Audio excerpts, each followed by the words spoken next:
Hello and welcome to the SynMax Hyperion add-in. To get started, I'm just going to click on the SynMax Energy tab in Excel. I'm going to make sure that I've already authenticated by entering my API key. And now I'm going to show you a couple of different ways to pull in some of our data sets. The first one is going to be using the built-in Excel formula builder. So I'm going to type equals SMX. This will pull up a list of all of our available data sets. You can see everything that's available through our API is also available in our Excel add-in. In this case, I'm going to look at frac crews. And I'm going to pull in for crews just for Louisiana since the beginning of the year.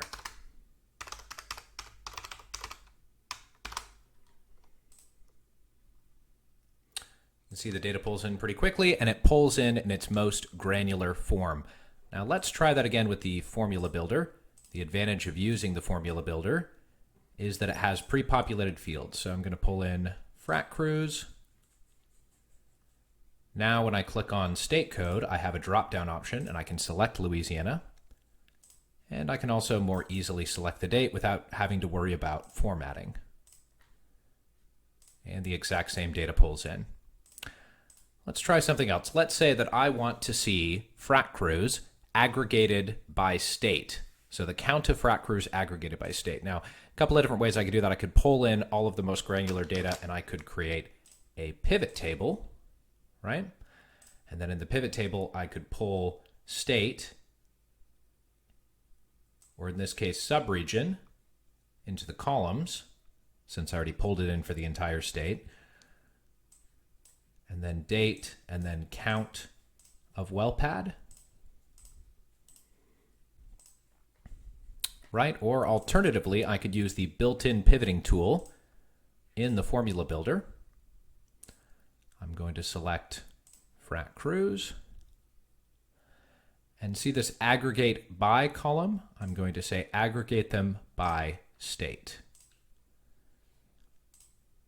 Now the data is going to be brought in and it will already have an aggregation function applied to it. So now I can much more easily create a chart out of it.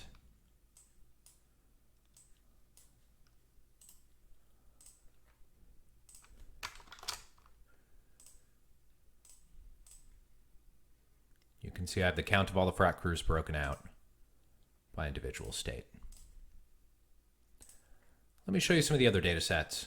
I'm going to use the formula builder again. This time I'm going to bring in daily production.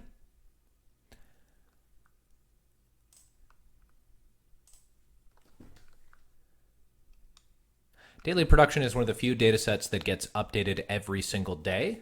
It's based on our pipe scrape model. So then if I wanted to pivot that, I could say for every single subregion, show me the total of dry gas, and create a stacked area chart out of that, showing all lower 48 natural gas production. Then, if I wanted to save this Excel sheet, every morning when I open it, I could simply hit the refresh all button to have the latest pipeline data automatically pulled in. All right, if you have any questions or issues installing your Excel add-in, please contact us support@synmax.com.